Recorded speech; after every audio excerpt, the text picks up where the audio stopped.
Eh, en este, en esta clase y probablemente en la próxima, vamos a revisar una serie de aspectos fisiológicos que son importantes revisar nuevamente para comprender eh, el estudio de las enfermedades de la tiroides. Y vamos a ver también eh, qué herramientas tenemos para evaluar el funcionamiento de la tiroides. Exámenes de laboratorio, estudios de imagen y examen físico, en fin. Vamos a comenzar entonces con algunos aspectos fisiológicos. Como les dije desde la primera clase, y tal como consta en la descripción del módulo, en la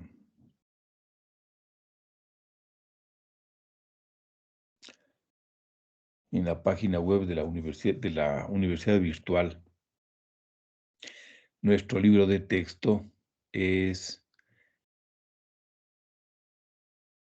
Los principios de medicina interna de Harrison en edición 20. ¿Sí? Nosotros seguimos exactamente, revisamos, digamos, cada capítulo de este libro de texto, ¿no? De modo que ustedes tienen, digamos, eh, un texto sobre el que estudiar e informarse.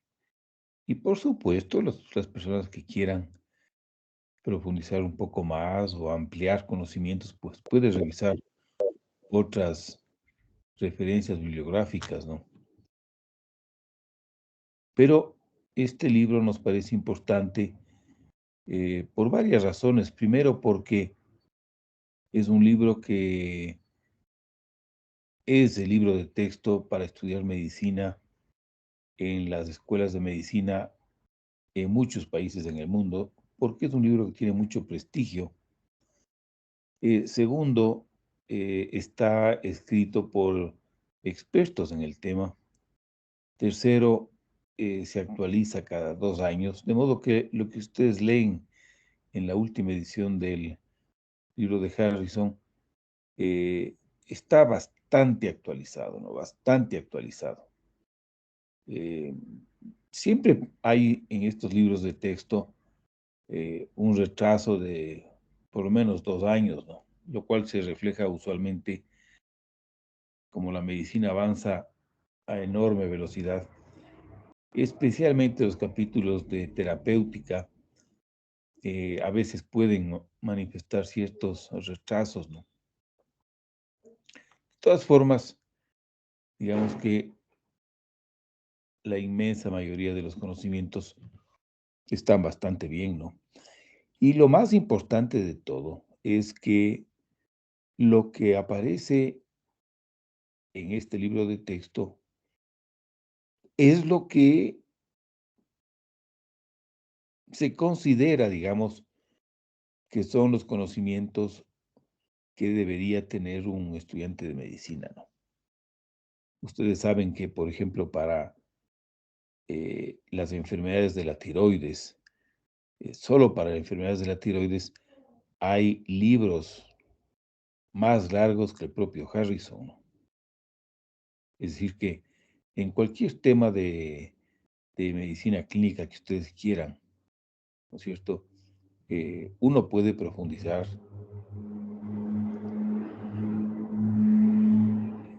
casi sin límites en cualquier tema, ¿no? Entonces, la pregunta que un profesor se hace y la pregunta que nos hacemos los profesores es, ¿cuál es el nivel de conocimientos que un estudiante de medicina debe tener? Evidentemente no va a ser el nivel de conocimientos que debe tener un especialista, ¿no?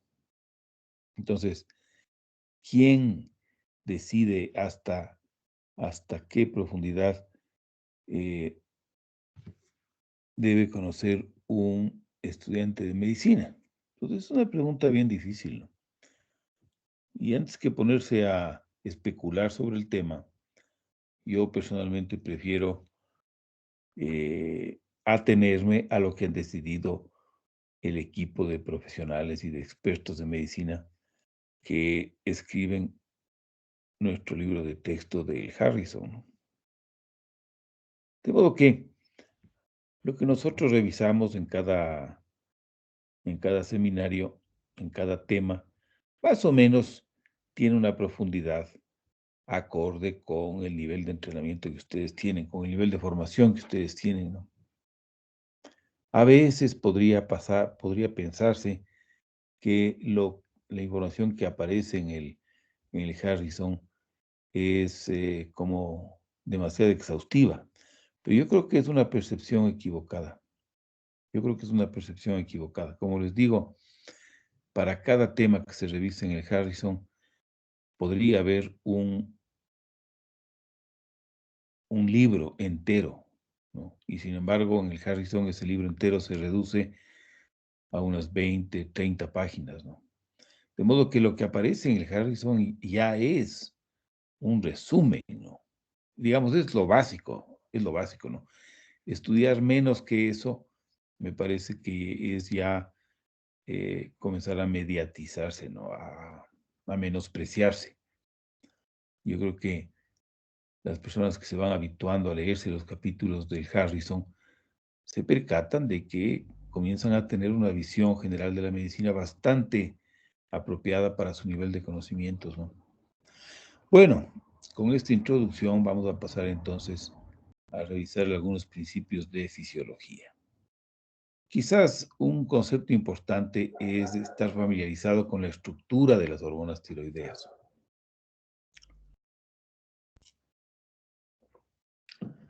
Las hormonas tiroideas son unos derivados del aminoácido tirosina, ¿no es cierto?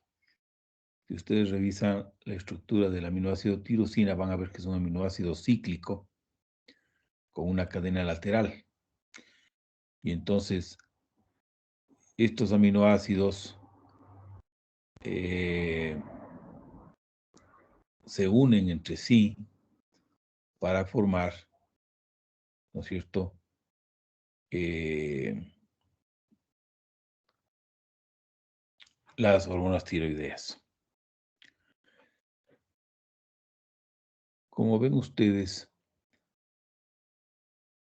eh, estos residuos de tirosina, ¿no es cierto?, que se han unido para formar las hormonas tiroideas, tienen en su estructura una molécula de yodo que no tiene el aminoácido tirosina, ¿no es cierto? Son las hormonas tiroideas, en el proceso de síntesis de las hormonas tiroideas, que estos residuos de tirosina se han iodizado, ¿no? Se han iodizado. Y la iodización ocurre en posiciones muy precisas, ¿no? Fíjense en cuál es la numeración de los carbonos que se iodizan, ¿no? Entonces, aquí tenemos el primer cíclico, el primer anillo cíclico, que se iodiza en la posición 3 y 5, ¿no es cierto? Y en el segundo residuo de tirosina modificado, se iodiza a la posición 3' y 5'. ¿Sí? ¿Qué posiciones de estas 4 posiciones, qué posiciones se iodizan? Es crítico para la potencia, para la actividad tiromimética, para la actividad de la hormona, ¿no? De la hormona. Entonces, fíjense, ya vamos a ver un concepto que es importante y es que la tiroxina es una especie de prehormona, ¿no? La tiroxina,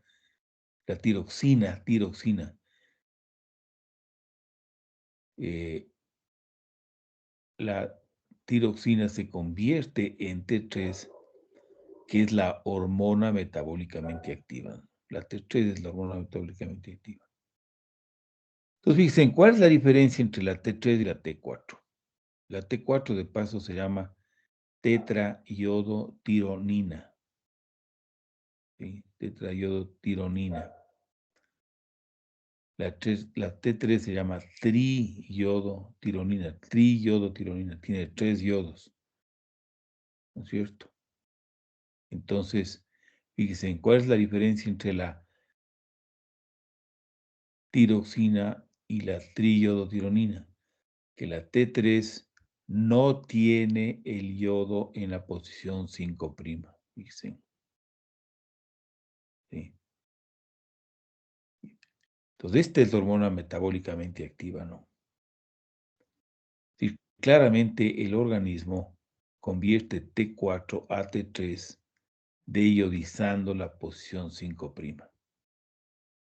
¿No es cierto? Entonces ya vamos a ver que hay una enzima crítica en el metabolismo de las hormonas tiroideas, ¿no es cierto?, que es la responsable de eliminar este yodo de la posición 5', ¿no es cierto? Esta tiene que ser una enzima muy precisa, ¿no? Porque no es una enzima que quita un yodo al azar de los 4 que existen, sino que tiene que quitar justamente el yodo de la posición 5', ¿no es cierto? Porque cuando a la tiroxina se le quita el yodo de la posición 5, se convierte no en T3, sino en T3 reversa, triiodotironina reversa. Fíjense. Y esta T3 reversa es una hormona metabólicamente inactiva. No, este T3 prácticamente no tiene afinidad por el receptor de las hormonas tiroideas que están localizados en el núcleo, que ya veremos esto en esta o en la próxima clase. Entonces, fíjense, hay también una enzima específica que es capaz de quitar el yodo, se llama deiodinasa, en la posición 5. Fíjense, en la posición 5. ¿No es cierto? Entonces, fíjense, depende de qué enzima le ataca a la tiroxina para que ésta se active o se inactive. ¿Sí? Vamos a revisar este concepto un poco más a fondo en un segundo. Pero vamos a aprovechar, como hace nuestro libro de texto, para mencionar algo que es muy importante y que ha sido muy importante en nuestro país, ¿no? Y es que como el yodo es un constituyente esencial de las hormonas tiroideas, sí, porque cuando no hay yodo no se pueden sintetizar tironinas, ¿no es cierto? Si no hay yodo, no se pueden sintetizar las hormonas tiroideas. Entonces, el yodo es un nutriente esencial en la alimentación humana, es un metal, ¿sí? Es un metal, es un micronutriente esencial en la nutrición humana, ¿no es cierto? Y el yodo no es precisamente un micronutriente abundante en la naturaleza, es más bien medio escaso, ¿sí? Medio escaso. Y es por eso que, como ya vamos a ver, la tiroides se ha adaptado evolucionariamente a esta deficiencia, a este estado a esta falta de abundancia o a esta escasez de yodo en la corteza terrestre, ¿no es cierto? Desarrollando un mecanismo que le permite captar el yodo de la circulación con gran potencia, ¿no? O sea, la glándula tiroides tiene un mecanismo que le permite concentrar el yodo, ¿no es cierto? Y eso lo hace para asegurarse que pueda sintetizar hormonas tiroideas, ¿no? Entonces, ya vamos a ver cómo funciona ese canal de yodo, ¿no? Ahora, como les decía, vamos a hablar sobre la deficiencia de, bueno, antes de pasar a eso, vamos a revisar algunos aspectos sobre la regulación de las hormonas tiroideas, de la síntesis de las hormonas tiroideas.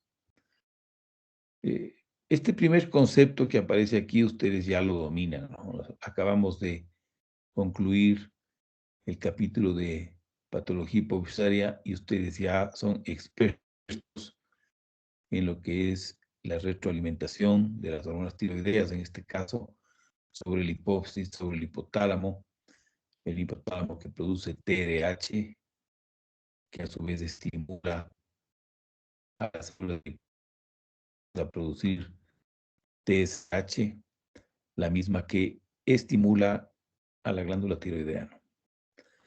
¿Qué es lo que hace la TSH? Pues fíjense en la TSH. Veamos primero que histológicamente la unidad funcional de la tiroides es del folículo tiroideo, que tiene una estructura parecida a la que estamos viendo aquí, ¿no?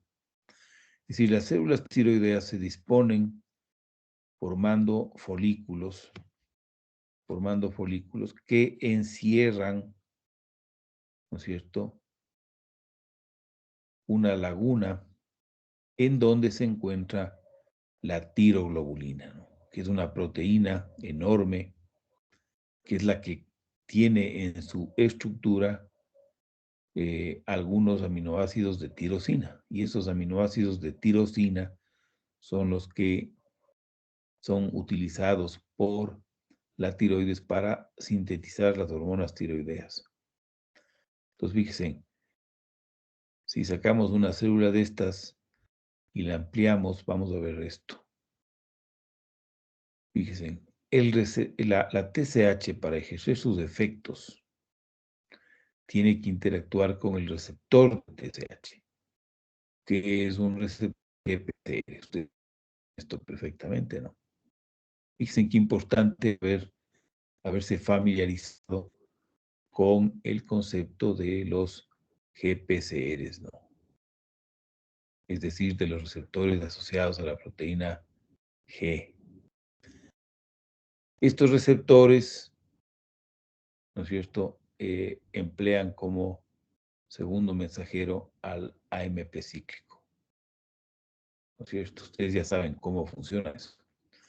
El hecho es que las concentraciones intracelulares de AMP cíclico aumentan cuando se estimula el receptor de TSH. Y el AMP cíclico estimula a nivel nuclear la síntesis de tiroglobulina. Y no solamente la síntesis de tiroglobulina, sino la estimulación del receptor de TSH estimula la síntesis de todas las proteínas y enzimas y canales de yodo que son necesarios para la normal actividad de la célula tiroidea, ¿no? Entonces, siguiendo con el discurso, la tiroglobulina sintetizada en la célula folicular es enviada a la luz del folículo tiroideo, a esta parte. ¿Sí? Sí. Por otro lado, como comentábamos, el yodo que se encuentra en la circulación y en el espacio intersticial es captado ávidamente, ¿sí?, por una proteína que se llama NIS, que es un syn-porter de yodo-sodio, o sea que capta yodo y devuelve sodio, ¿sí?, para mantener la electroneutralidad de la célula y el intersticio.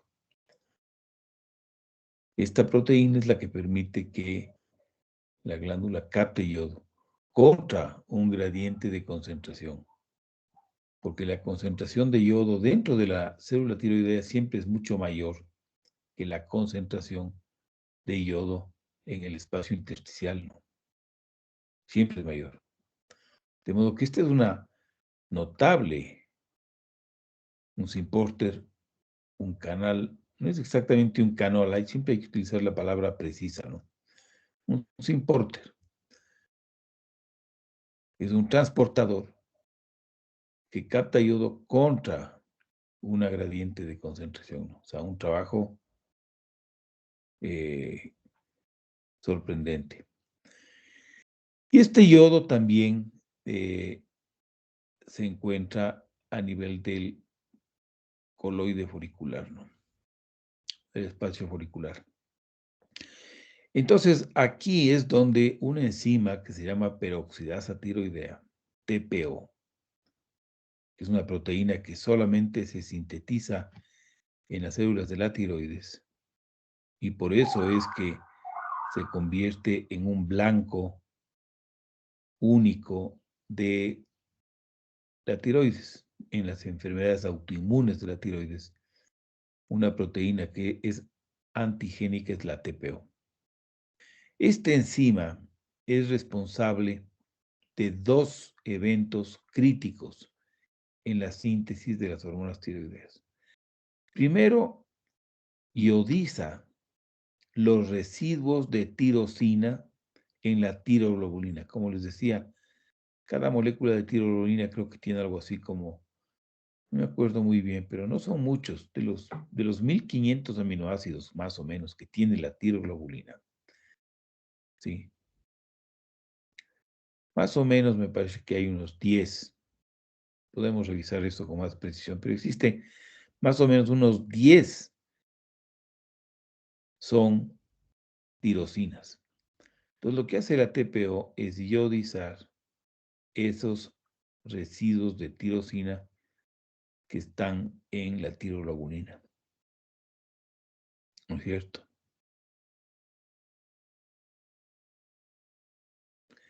Y entonces, la TPO iodiza cada residuo de tirosina en la posición 3 o en la posición 5, ¿no es cierto? Si solamente está iodizado en la posición 5 o 3, entonces eso se llama un MIT, ¿no es cierto?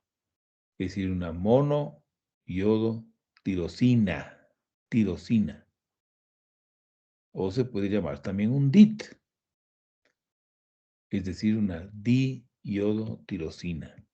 Fíjense, estamos hablando solamente de un residuo de tirosina. Todavía no se ha unido este otro residuo. Un residuo. Este, por ejemplo, sería un DIT, diiodotirosina, ¿no? Solamente este residuo de tirosina. Y este sería podría ser un MIT, ¿no es cierto? Una monoiodotirosina. Y luego, entonces la TPO lo que hace es iodizar. Entonces, eso es lo que se llama organificar el yodo en patología tiroidea, en las enfermedades tiroides, en la fisiología de la tiroides. Esa acción de la TPO de incorporar el yodo al residuo de tirosina es lo que se llama, ¿sí?, la organificación del yodo. O sea, que el yodo se organifica, se fija de forma covalente, ¿no es cierto?, con un residuo de tirosina. Entonces, el yodo, por decirlo de una forma, queda fijado organificado. Ya no es un yodo que se puede mover libremente, ¿no? Es un yodo que ya forma parte constitutiva de esa tirosina, que ahora se llama monoyodotirosina, pero sigue siendo parte de la tirolobulina. Y entonces aquí viene el segundo momento, que es el acoplamiento. ¿Sí? El acoplamiento. De modo que esta enzima, la TPO, una enzima crítica para el funcionamiento de la tiroides, une, ¿no es cierto?, un MIT con un DIT y produce T3. Pero lo más frecuente es que una dos DITs, o sea, que les acerque a los residuos de tirosina, ¿no es cierto?, y una de forma covalente, ¿no es cierto?, dos diiodotironinas, y entonces ahí se produce esto. Esta es la unión de dos DITs, ¿no es cierto? Lo que esta molécula ahora se llama tetraiodo tironina, no tirosina. Tironina, porque ha perdido ya su cadena lateral, el segundo residuo, ¿no? Entonces, ese es el acoplamiento. De modo que la célula produce tanto T3 como T4, pero como vamos a ver, principalmente produce T4. Y entonces, la tirolobulina, que contiene ya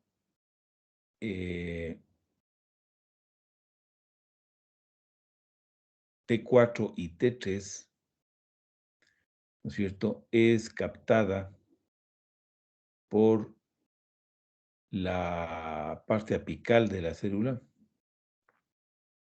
¿sí? Dice, la parte basal es la que está en contacto con el intersticio, y la parte apical es la que está en contacto con la luz folicular, con el coloide folicular. Ahí es donde está la tirolobulina. Pues la tirolobulina es captada a través de unas vesículas, ¿no es cierto? Y en el citoplasma hay unas enzimas, ¿no es cierto?, que cortan a la tirolobulina y liberan T3 y T4, ¿no es cierto? Los MITs y los DITs de la tirolobulina que no han participado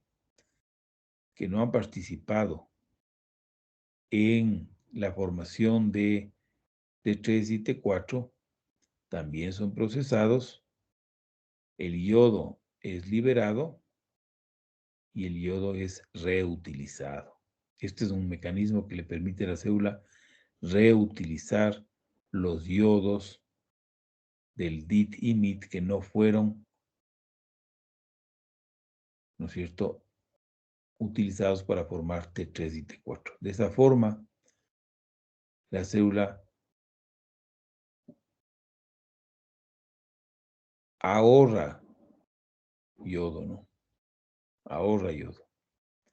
Esto ya es un tema de especialidad, pero hay una enfermedad en la que la persona hereda una mutación en esa enzima que se encarga de sacar el yodo de estos residuos para reutilizarlo. Y entonces la persona pierde ese yodo, ¿no? Y entonces son personas que pueden eventualmente hacer un estado de deficiencia de yodo, ¿no es cierto? De modo que, fíjense, estos son los principales pasos en la síntesis de las hormonas tiroideas. Estamos viendo que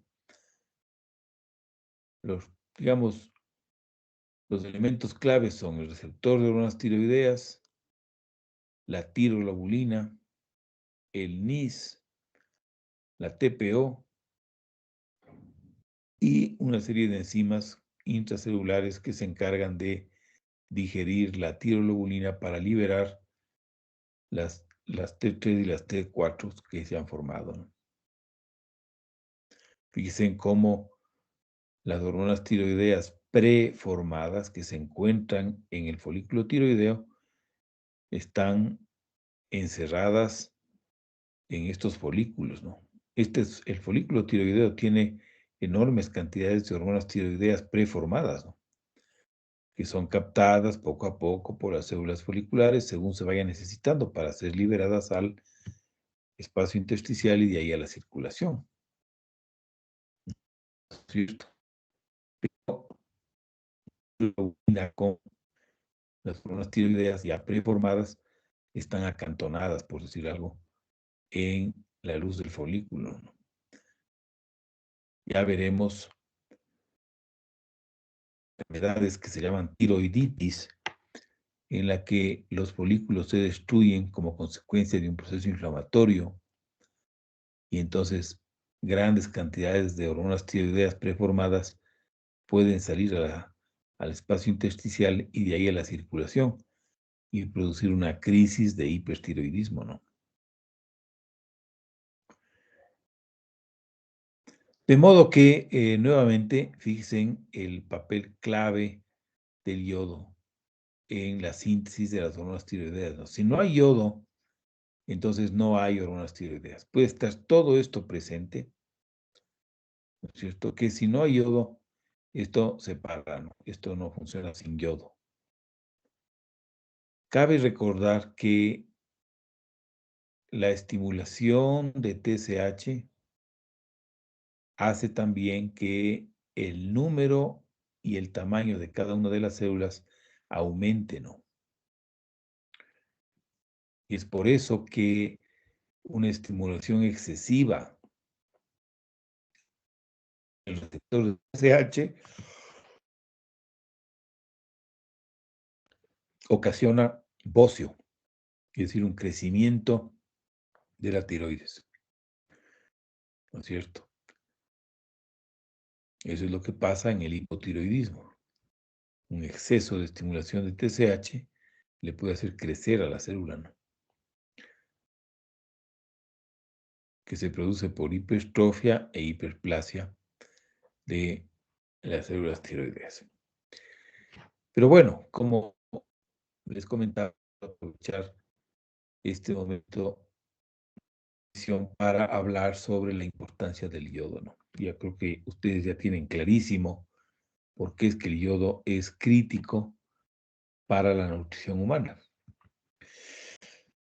Y efectivamente, el, la deficiencia de yodo es un problema global, es un problema global, ¿sí?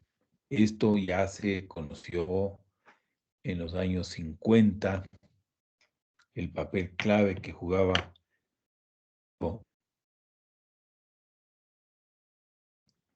en la síntesis de las hormonas tiroideas es algo que se conoce ya desde los años, digamos, desde comienzos del siglo XX, ¿no? Ya se ha asociado la deficiencia de yodo con, con el bocio, ¿no es cierto? Y con el hipotiroidismo. Eh, y las consecuencias de la deficiencia de yodo en los años 50 y 60 se fueron caracterizando mejor.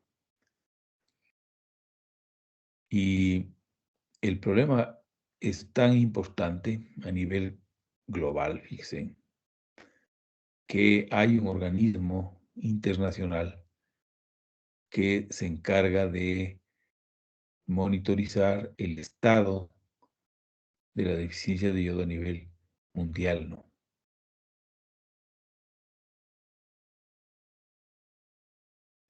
Es el Consejo Internacional para el Control por Deficiencia de Yodo, se llama CCIDD. Este es el estado nutricional de yodo en el mundo hace unos pocos años, en donde, fíjense, todavía hay en el planeta países en los que hay deficiencia grave. Afortunadamente, En las Américas ya no existe condición grave, pero en nuestro país, desde los años 80 para atrás, nuestro país hubiera estado pintado en rojo, una división moderada a grave. Desde los años, a raíz de que el gobierno ecuatoriano obligó ellos correctamente las de consumo al territorio ecuatoriano, la deficiencia de yodo comenzó a bajar precipitadamente, ¿no? De modo que a la fecha en la que se elaboró este mapa, ya el Ecuador estaba en un estado de suficiencia. Fíjense, esto es una consecución, y este es el resultado de la política que se consiguió con por investigadores ecuatorianos que demostraron lo grave que era la deficiencia de yodo en nuestro país, ¿no?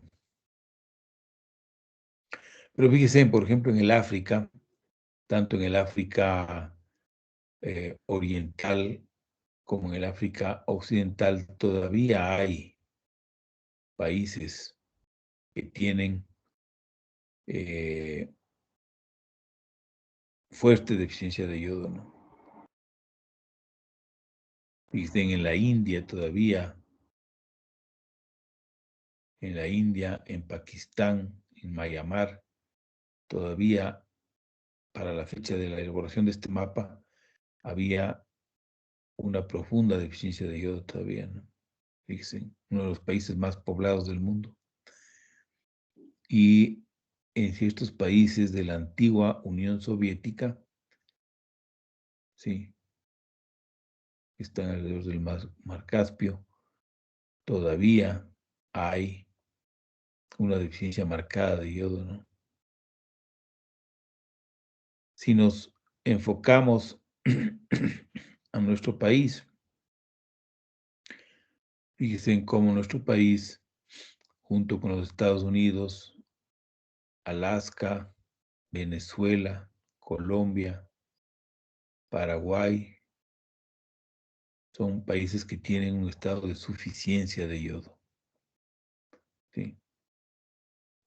El Brasil, perdón, esto era el Perú, Brasil, Colombia, la mayor parte de Centroamérica y el Canadá, suficiencia probable.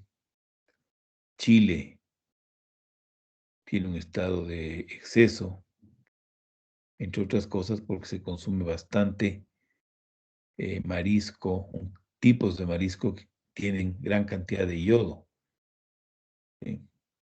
Tienen exceso de yodo, ¿no? Fíjense. De modo que ha habido este mapa hace unos 40 años, se hubiera pintado de rojo casi en toda Sudamérica, toda África, buena parte de Europa, ¿no? Oceanía. Fíjense cómo en España, en Francia, en Alemania, Italia, son territorios en los que hay una deficiencia leve, ¿no? Por increíble que parezca, deficiencia leve de yodo. ¿Cuáles son las consecuencias de una deficiencia nutricional de yodo? Pues existen 4 consecuencias. La primera es el bocio a nivel comunitario, ¿no? Bocio endémico.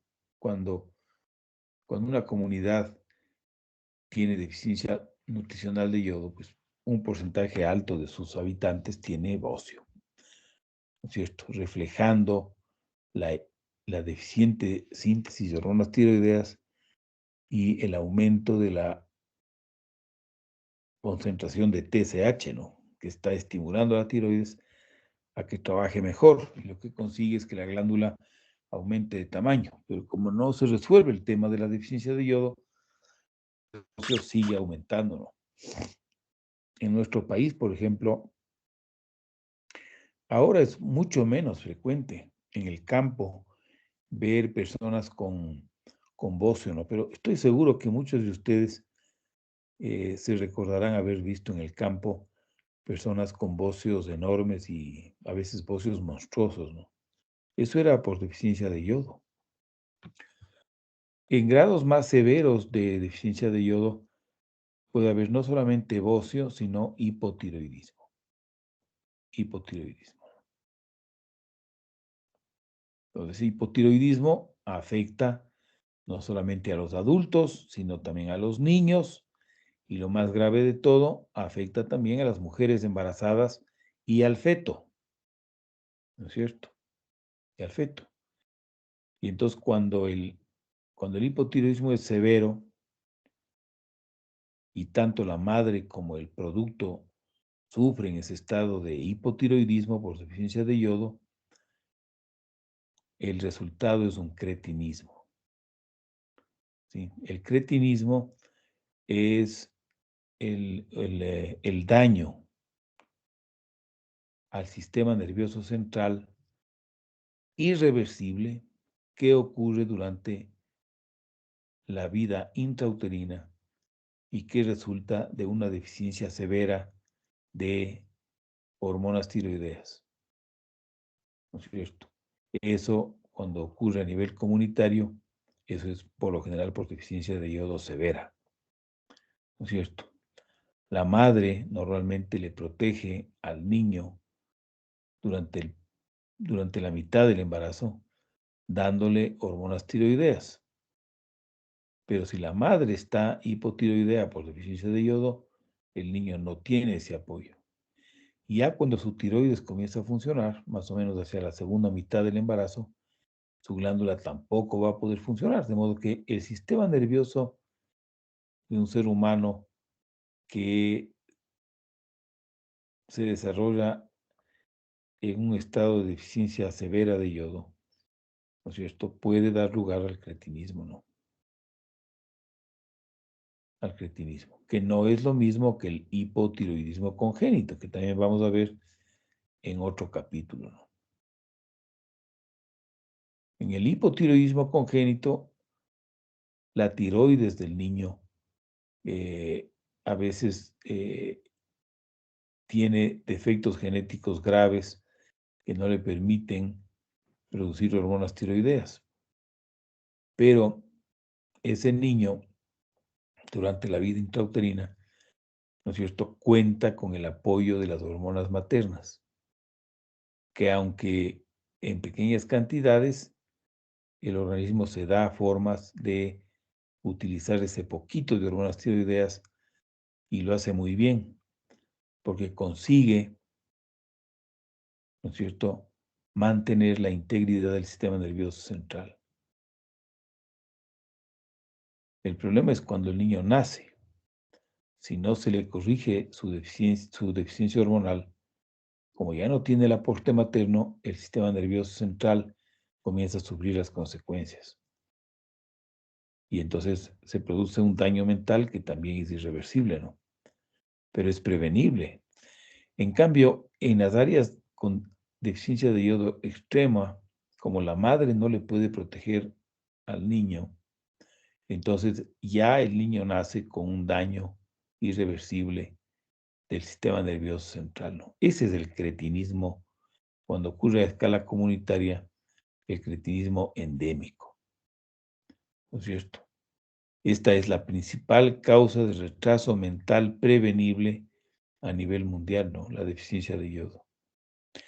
Ahora, lo que demostraron investigadores ecuatorianos liderados por el doctor Rodrigo Fierro Benítez en nuestro país, una contribución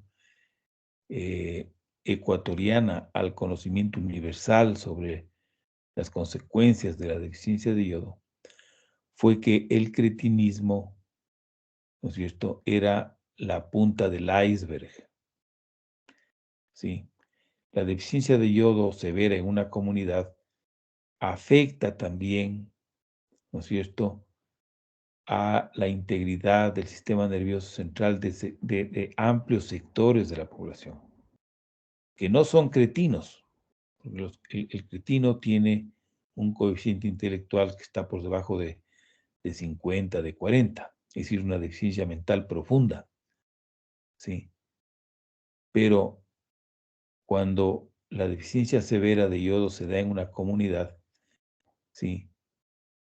Un porcentaje pequeño un porcentaje extremo de pacientes, de habitantes, hacen cretinismo, pero un porcentaje grande de personas sufren grados menores de deficiencia mental,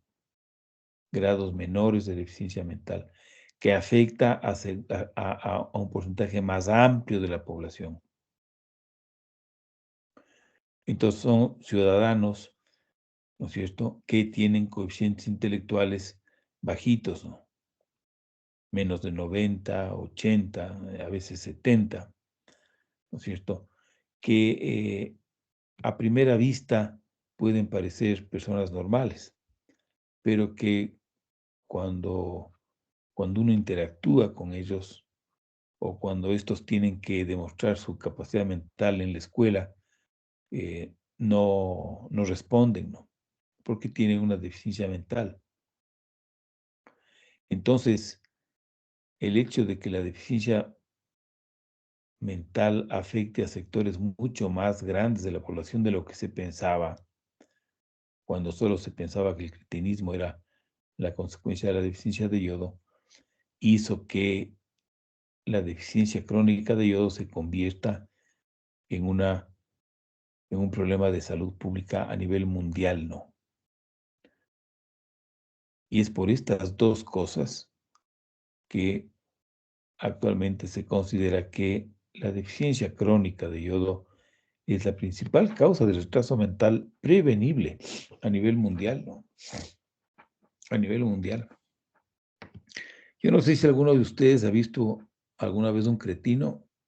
A ver, les pregunto, a ver, en la clase que me están escuchando, ¿alguien ha visto alguna vez un cretino en el campo? No, doctor. ¿Nadie ha visto nunca un cretino en el campo?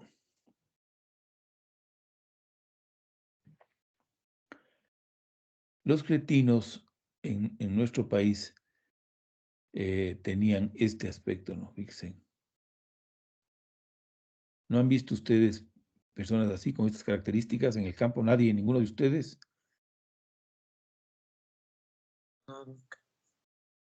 Pues fíjense en ustedes, bueno, ustedes son jóvenes, ¿no? Pero en ciertas áreas de la región andina ecuatoriana había lo que se llamaba cretinismo endémico, es decir, que cerca o más del 10% de la población tenía cretinismo, ¿no? Imagínense ustedes qué espanto, ¿no? En nuestro país en los años 50 y de ahí para atrás,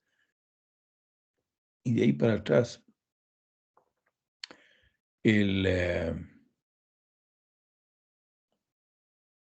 había poblaciones, especialmente en la región andina ecuatoriana, regiones en las que en las comunidades no era para nada raro encontrar este tipo de pacientes, ¿no? El cuadro clínico del cretinismo neurológico, como se ve en la región andina ecuatoriana y en muchas otras partes del mundo, consiste en lo siguiente. Esa deficiencia de yodo profunda durante todo el embarazo produce una deficiencia mental profunda, ¿sí? Es decir, que estos pacientes no sirven sino para hacer cositas muy básicas, ¿no? Las familias por lo general les tienen en los patios traseros haciendo cosas muy básicas, ¿no? Desgranando habas, arvejas, choclos, trabajos muy básicos, pero no sirven para nada más. Luego tienen sordo-mudez, sordo-mudez. Son sordos y como son sordos son mudos. Entonces no articulan palabras. Tratan de comunicarse, se sonríen, hacen gestos, ¿no es cierto? Cuando les duele o cuando se ríen, ¿no es cierto? Pero no pueden articular palabras, sino que balbucean, ¿no es cierto? Y luego tienen una lesión neurológica que afecta especialmente a las extremidades inferiores, que se llama diplejía espástica, es decir, que es una de la lesión de la vía motora superior, ¿no? De la vía motora superior, una diplejía espástica. Dicen, las piernas en forma de tijera, ¿no? Pues no pueden caminar, tienen que arrastrarse. Dicen, qué cosa más dramática. Estos seres, ¿no es cierto?, eran el resultado de una deficiencia crónica de yodo severa, ¿no?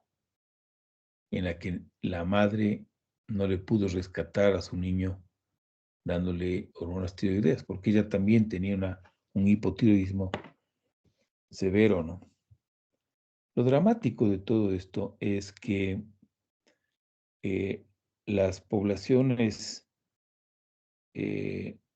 prehispánicas, es anteriores a 1500, en la región andina, conocían de los efectos beneficiosos de la sal iodada. Ustedes saben que la sal iodada se da en ciertas regiones de la región andina. En Ecuador, por ejemplo, en Imbabura hay una parroquia que se llama justamente Salinas, que está a unos 3.500 metros, y que son unas minas en las que se producía una sal iodada natural. Y las, los pueblos prehispánicos conocían que cuando consumían esa sal iodada, que es una sal amarillenta, cuando consumían esa sal iodada, los niños nacían fuertes y vigorosos. Y cuando la gente consumía ese tipo de sal, no se enfermaba, ¿no es cierto? La gente sabía eso y consumía, se producía casi a escala industrial en la época prehispánica esta sal iodada natural, y se producía a escala industrial porque se exportaba a todas las comunidades de la región andina, ¿no? Era una zona en a la que se le aprovechaba, ¿no?, por la producción de esta sal iodada natural. Cuando hubo la conquista española y se impusieron las costumbres y los valores europeos, ¿no es cierto? A los europeos les disgustaba el aspecto de esta sal, que era una sal amarillenta, y entonces ellos estaban acostumbrados a la sal marina, que tiene muy poco yodo también, muy poco yodo, y se cambiaron a la sal marina y impusieron su costumbre. Y como consecuencia, el consumo, y claro, con la destrucción de la estructura política y social que ocurrió después de la conquista, estas comunidades dejaron de tener acceso a esta sal iodada natural, ¿no? Y entonces ahí comienza la historia de la deficiencia de yodo en la región andina, ¿no? Ya para el siglo XVIII y XIX, los desórdenes por deficiencia de yodo se daban ya de forma espectacular en la región andina, ¿no? Ya visitantes extranjeros señalaban que el cretinismo, los bocios monstruosos eran pues algo muy frecuente en la región andina, ¿no? Es decir, que los desórdenes por deficiencia de yodo hicieron una explosión más o menos unos 200 años luego de la conquista, porque la gente dejó de utilizar esa sal milagrosa que venía de Salinas, y en Riobamba también hay otra zona en donde se produce esta sal iodada natural, ¿no?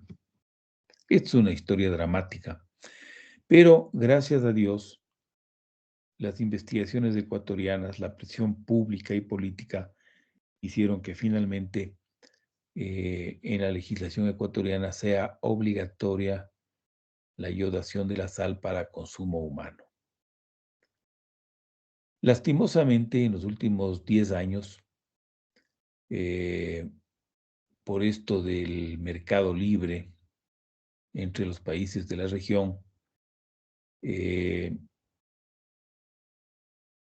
está permitiendo el ingreso de sal no iodada al territorio ecuatoriano. Entonces, así nos llegan a nosotros sales del Perú, de Colombia, sal que no está iodada, ¿no es cierto? Entonces, la sal no iodada y la sal en grano, que es sal de consumo animal, pero que en algunas comunidades pobres se utiliza porque es más barata que la sal iodada, ¿no es cierto? Digamos que la población, este rato en el mercado ecuatoriano, tiene la opción de comprar sal no iodada. Por ejemplo, la sal marina, la sal en grano, la sal del Himalaya, la sal rosada, que todos ustedes seguramente conocen, es una sal que por lo general no tiene yodo. Entonces,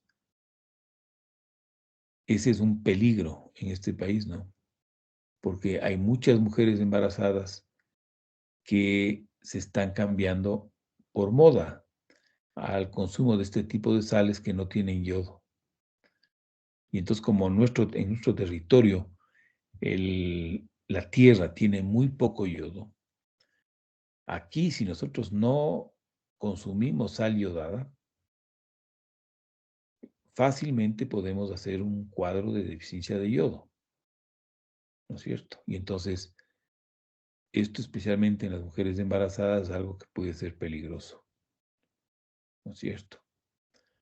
Entonces, en este país, nosotros los médicos tenemos la obligación de recomendar a nuestras pacientes, ¿no es cierto?, que consuman siempre sal iodada. Un consejo nutricional, ¿no es cierto?, que consuman sal iodada, que no consuman las sales que están en el mercado, ¿no?, y que resultan atractivas por su color y que no es sino una moda absurda, ¿no? Pero especialmente las mujeres embarazadas tienen que ser responsables y consumir sal iodada. Y es una responsabilidad de los médicos el decirles a nuestros pacientes, enfatizarles que consuman, ¿no?, la sal iodada. Con los niveles de iodación que tiene nuestra sal, con que consumamos unos 2 gramos diarios de sal iodada, tenemos más que suficiente para los requerimientos diarios de yodo, ¿no?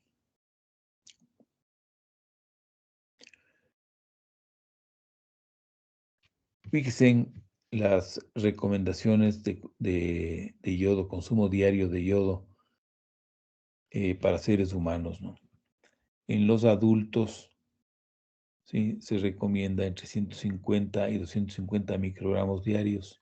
Microgramos, fíjense, son unas cantidades minúsculas realmente.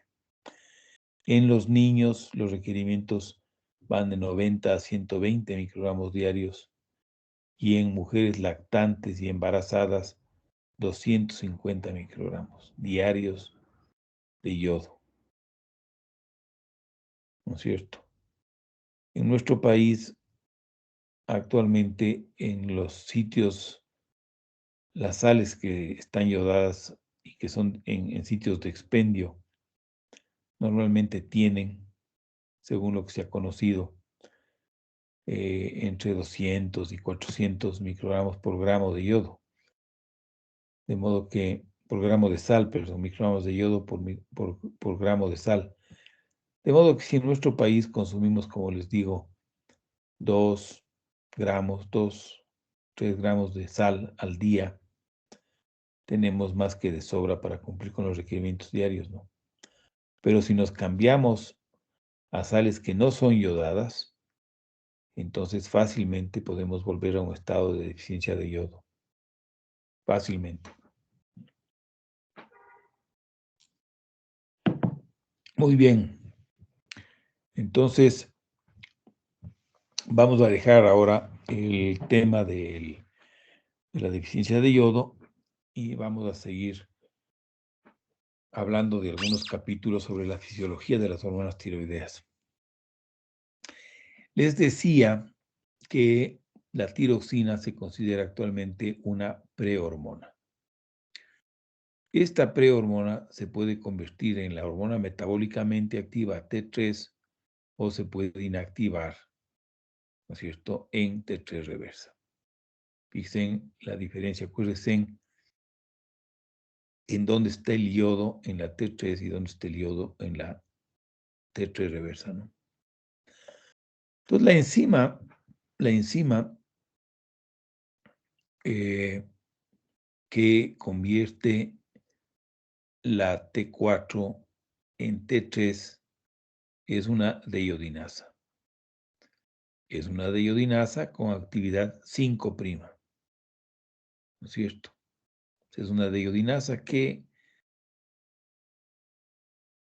de alguna forma reconoce el yodo que está en la posición 5' y no en la posición 5, y peor en las otras posiciones, ¿no es cierto? Fíjese, es un milagro, ¿no? Entonces, esta deiodinasa 5' es la que se encarga de convertir la T4 en T3. Y se conoce que existen dos tipos de deiodinasas con actividad 5'. La deiodinasa de tipo 1 y la deiodinasa de tipo 2. Las dos tienen el mismo efecto, pero difieren en algunas características. Por ejemplo, la deiodinasa de tipo 1 es una deiodinasa que se encuentra de forma abundante en la tiroides, en el hígado y en el riñón. Y se caracteriza por tener una baja afinidad por T4. ¿Sí? Esta enzima, pese a que tiene una baja afinidad por T4, es la responsable de la producción de T3 en el organismo, ¿cierto? Es decir, que la T4 cuando pasa por el riñón y por el hígado es convertida en T3. Y el riñón y el hígado son las principales fuentes de T3 en los organismos, ¿sí? Las principales fuentes de T3. Ya vamos a ver esto con más detalle. Sí, esto es lo que se llama la producción periférica de T3. ¿Sí? Y esta deiodinasa tipo 1 es la principal responsable de proveerle al organismo de T3, ¿no es cierto? Pero hay también una deiodinasa 5' con actividad 5' que se llama de tipo 2, que tiene una distribución más restringida. Se encuentra principalmente a nivel de la hipófisis, fíjense, importantemente a nivel del sistema nervioso central y a nivel de la tiroides. Esta deiodinasa de tipo 2, en cambio, tiene alta afinidad por T4. Y no solo eso, sino que su actividad se encuentra regulada por las hormonas tiroideas. O digamos, la abundancia de la actividad, de la cantidad de la enzima de la forma tipo 2, ¿sí? Aumenta cuando hay deficiencia de hormonas tiroideas, fíjense. Aumenta. En estados de hipotiroidismo hay mayor cantidad de deiodinasa de tipo 2, ¿sí? Y fíjense, es uno de los mecanismos que le salvan del daño irreversible a los niños con hipotiroidismo congénito. La madre les protege pasándoles sus hormonas, pero las hormonas que pasan a través de la placenta lo hacen en pequeñas cantidades. De modo que el niño tiene un cierto grado de hipotiroidismo. Entonces, ese hipotiroidismo hace que haya mayor cantidad de iodinasa tipo 2. Y esta iodinasa tipo 2 a nivel del sistema nervioso central tiene alta afinidad por T4, de modo que la poca T4 que le llega al sistema nervioso central del niño de la madre consigue ser suficiente para mantener la integridad del sistema nervioso central, gracias a este mecanismo de adaptación. Hay mayor iodinasa de tipo 2 en el sistema nervioso central de los niños con hipotiroidismo congénito. Fíjense. Este milagro es el que asegura, es el que hace que el niño, ¿sí?, el hijo de una madre, el niño que tiene una lesión en su tiroides por algún problema genético, no tenga un daño irreversible al momento del nacimiento. ¿Sí? Fíjense, es la iodinasa de tipo 2. Y fíjense, parece ser que esta iodinasa de tipo 2 es la que se encarga del control de los niveles hormonales a nivel de la hipófisis, ¿no? Porque en la hipófisis también, para que la hormona tiroidea haga su efecto de retroalimentación, tiene que convertirse en T3. Entonces debe ser la T3 circulante y también principalmente la T3 producida in situ en la hipófisis a partir de T4 por esta deiodinasa tipo 2, la que controla esa T3 que viene de la deiodinasa de tipo 2, la que controla o la que hace la retroalimentación, la que manda la señal negativa inhibitoria, interactuando con sus receptores a nivel de la hipófisis, ¿no? y del hipotálamo, con seguridad. De modo que existen dos iodinasas con actividad tipo 1, ¿no? La tipo 1 y la tipo 2. La tipo 1 es la común, la que se encuentra en los tejidos periféricos, es la que nos sirve para producir T3 que después se distribuye a nivel de todo el organismo. Y hay una de tipo 2, ¿no es cierto?, que es una iodinasa muy especial, que solamente se produce a nivel del sistema nervioso central y de la hipófisis, ¿no? Y que juega un rol crítico en el hipotiroidismo congénito. Y en el hipotiroidismo general, ¿no es cierto? Esta deiodinasa de tipo 2 se encuentra dentro del sistema nervioso central.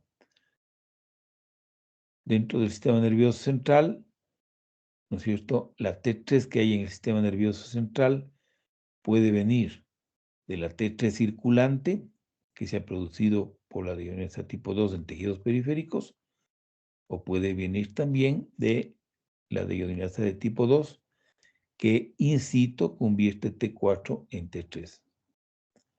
En el sistema nervioso central se conoce que la mayoría de la T3 que ocupa los receptores nucleares en las neuronas viene de este mecanismo, de la deiodinasa de tipo 2, más que de la T3 periférica. En cambio, en los músculos, en el tejido adiposo, en el corazón, en los pulmones, en todo lado, incluyendo el hígado y el riñón, ¿no es cierto?, la principal fuente de T3 es la T3 circulante, que se produce en el hígado y en el riñón como consecuencia de la deiodinasa de tipo 1. Muy bien.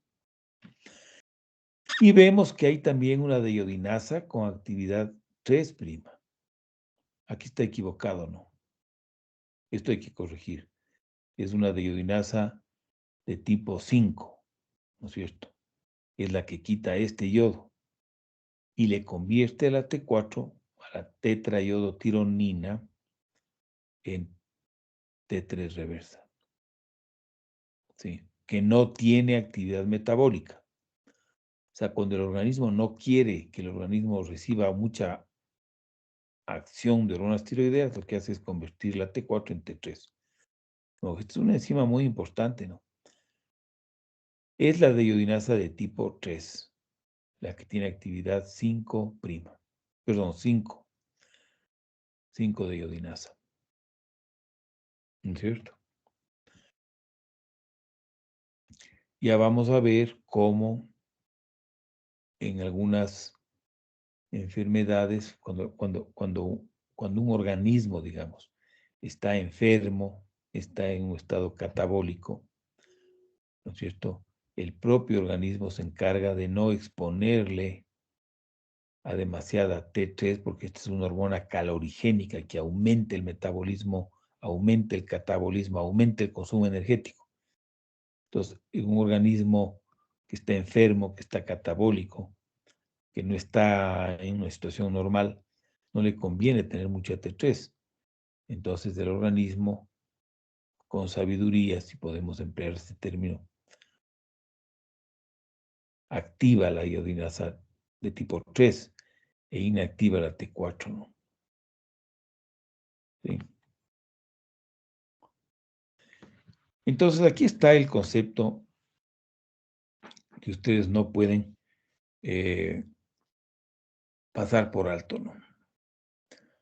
La T4, la tiroides produce tanto T4 como T3, ¿sí? T4 como T3. Podemos decir que el 100% de la T4 circulante proviene de la tiroides. El 100% de la T4 circulante proviene de la tiroides, ¿no es cierto? Pero la T4, cuando pasa por el hígado y el riñón, ¿no es cierto?, se convierte en T3. La producción diaria de un organismo sano de T3, la producción diaria es más o menos 26 microgramos diarios. ¿Sí? Esta es la producción diaria de T3 en un organismo sano. De estos 26 microgramos, tan solo 6 vienen directamente de la tiroides. Y los 20 restantes vienen de la conversión periférica de T4. De modo que podemos decir que de toda la T3 que se encuentra a un momento dado en el plasma, apenas un 20% de esa T3 viene directamente de la tiroides y el 80% proviene de la conversión periférica de T4. ¿Sí? Acuérdense de este concepto que es muy importante, ¿no?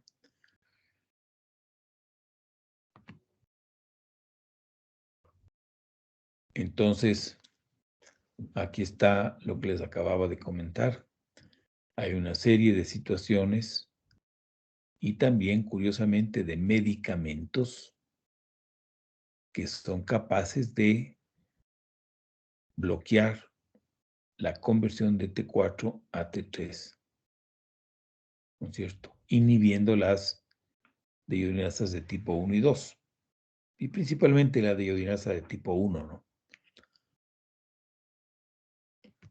Entonces, un organismo que está en ayuno prolongado, una persona que está con una enfermedad sistémica importante, un politraumatismo agudo importante, ¿no es cierto? Ese es un organismo que está convirtiendo poca T4 a T3, ¿no es cierto?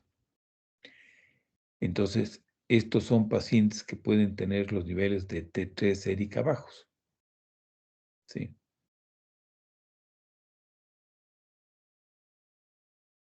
Entonces ya vamos a ver cómo esto se ha caracterizado muy bien y actualmente se llama el síndrome de la enfermedad no tiroidea o el síndrome del enfermo eutiroideo, que son pacientes que tienen cualquiera de estas características y que típicamente tienen niveles de T3 baja, ¿no? Los niveles de T4 suelen estar normales o un poquito aumentados. Sí. El síndrome de la T3 baja se produce especialmente en enfermedades sistémicas. ¿Sí? Hay también, muy importante, medicamentos que bloquean esta conversión de T4 a T3 y son el propiltiuracilo, ¿sí? El propranolol, un beta bloqueador, la miodarona típicamente y los glucocorticoides, ¿sí? Bloquean la conversión de T4 a T3. Ya veremos los efectos de la amiodarona sobre la tiroides, que son importantes. Y son importantes, entre otras cosas, porque la amiodarona es un antiarrítmico bastante utilizado, ¿no? Pero las personas que están tomando amiodarona con frecuencia tienen la T3 baja y la T4 un poco alta, ¿no es cierto? Y entonces no hay que confundirse pensando que el paciente está hipertiroideo o hipotiroideo, sino que este es un efecto de la amiodarona. Fíjense, en la conversión de la T4 a la T3. Y vamos a acabar esta clase hablando del fenómeno de la captación del yodo por la tiroides, ¿no? Como comentábamos, la tiroides extrae el yodo de la circulación de una forma muy eficiente, ¿no? Y lo hace inclusive, como les decía, contra un gradiente de concentración, ¿no? Es decir, que la glándula es una glándula que está para captar yodo activamente, ¿no? Ese ha sido un gran mecanismo de adaptación. Cuando se quiere medir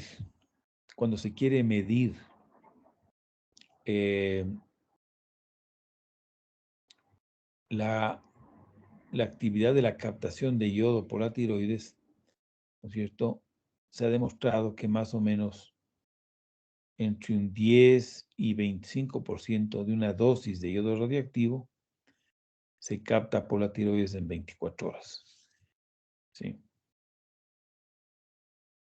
Es decir, cuando uno quiere medir la captación de yodo en 24 horas de la tiroides, uno le puede dar al paciente una dosis de yodo radioactivo y conociendo la cantidad de radioactividad que le ha dado al paciente y midiendo la cantidad de radioactividad que hay al día siguiente en la tiroides, se puede estimar qué porcentaje de la dosis de radioactividad se ha quedado en la tiroides después de 24 horas. Y el valor en personas normales que viven en áreas con suficiencia de yodo fluctúa entre un 10 y un 25%. ¿Cierto? Esta captación de yodo está mediada por el NIS, que es el Syn-Porter de yodo-sodio.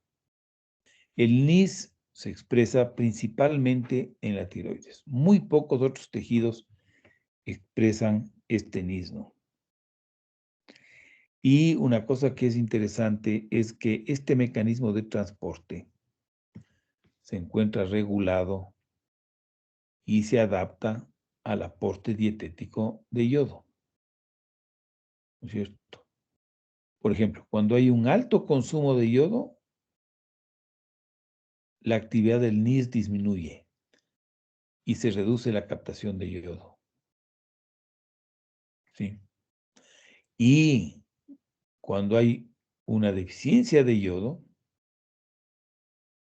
aumenta la expresión del NIS y uno ve un aumento de la captación de yodo radioactivo por parte de la tiroides. De modo que en estados de deficiencia de yodo, la captación ya no es de entre el 10 y el 25%, sino puede subir al 50%. ¿No es cierto? Entonces, la captación de yodo por la tiroides, que es un examen que se puede pedir, como ya vamos a ver, está muy influida por el consumo de yodo del paciente, ¿no? Si el paciente viene de un área en la que hay deficiencia de yodo, la captación va a estar muy alta. Y eso no significa que la glándula esté funcionando demasiado, funcionando en el sentido de que produzca demasiadas hormonas tiroideas, sino que es un mecanismo de adaptación, ¿no es cierto?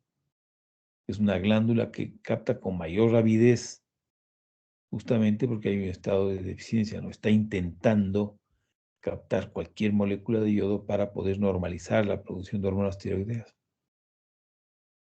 Y lo mismo, personas que han estado expuestas a yodo estable, es decir, yodo no radioactivo, que es el yodo 127, ¿no es cierto?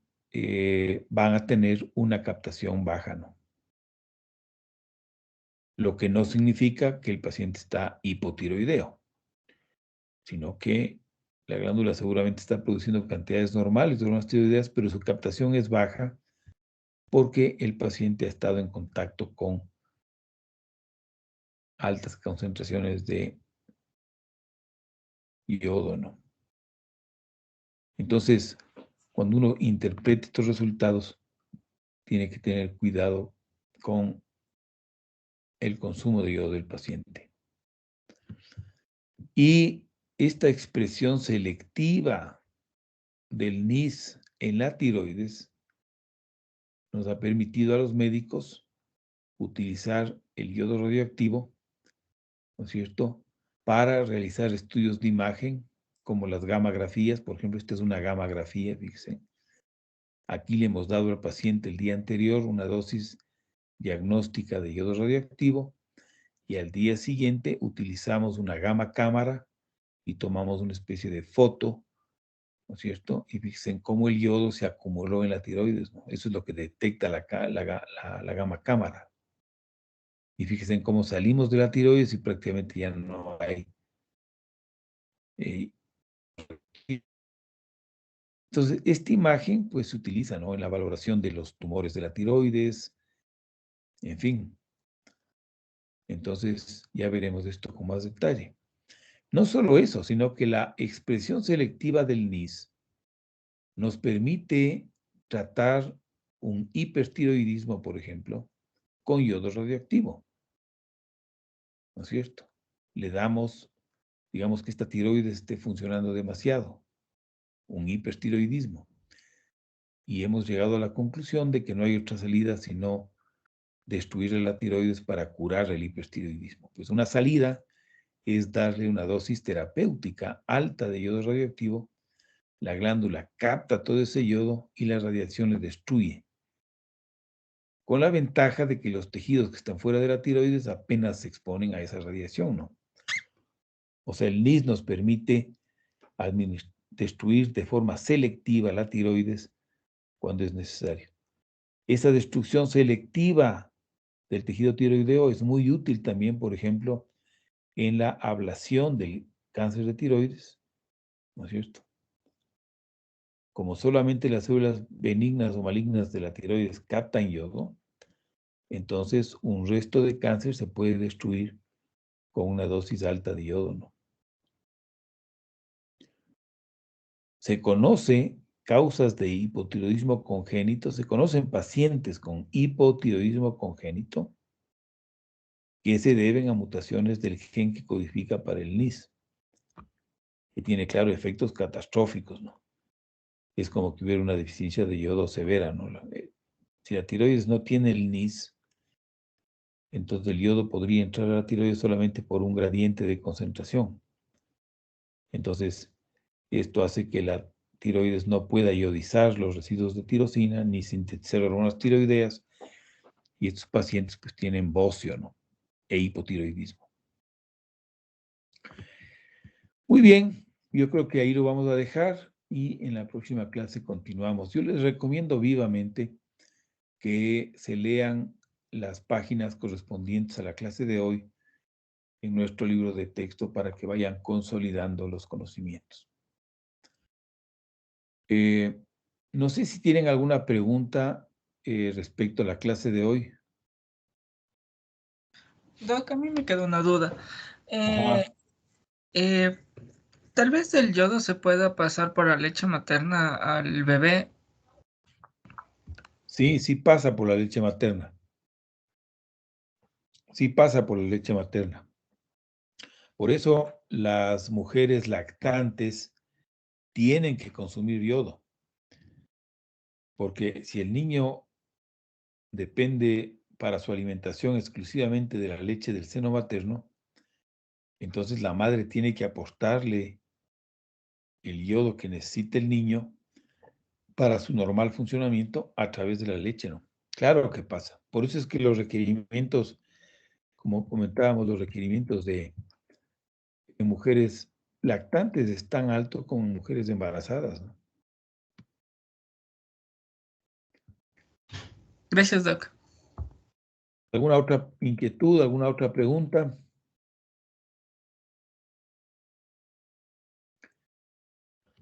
Bueno, me figuro que algunos ya han visto que hay una nueva tarea que se abre hoy a las 10 de la mañana para ser entregada, me parece que el miércoles a la noche.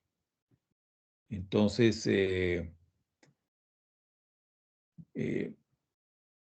traten de resolver esa tarea de la mejor manera.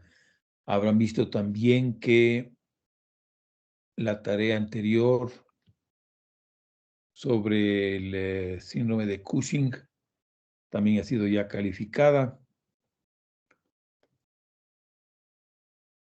En general veo que la mayoría ha sacado una muy buena nota, lo que significa que más o menos están asistiendo a las clases y están revisando el libro de texto.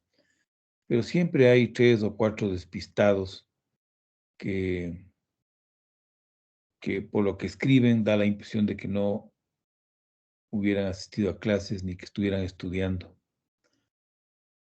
Tienen que tener cuidado porque si no estudian, entonces ustedes mismos están labrando un futuro incierto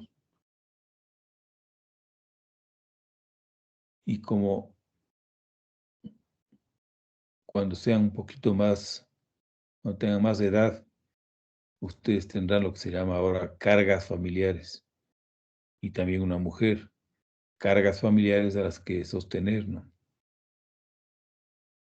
Y si no se esmeran,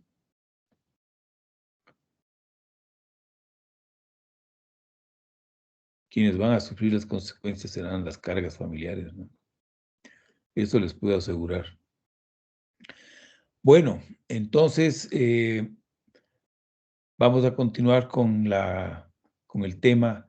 Los que quieran adelantarse ya saben que estamos viendo. Revisen el tema hasta el día. Tienen 4 días para sentarse a estudiar. Podrían adelantarse para que me puedan hacer preguntas y puedan aprender más rápido si han leído ya el tema que se va a revisar, ¿no?, en la próxima clase. Muy bien, si no hay ninguna novedad, entonces nos despedimos hasta el próximo día viernes. ¿Hay alguna novedad o nada? Nada, me parece que no hay ninguna novedad. Solamente le iba a decir que para el día viernes ya le daríamos la fecha para el El examen. examen. Sí, sí, Doc. Perfecto, quedamos en eso entonces. Que Listo, tengan Doc. Muchas gracias. un aprovechado y cuídense. Gracias, Doc. Igualmente. Gracias, Doc. Gracias, Doc.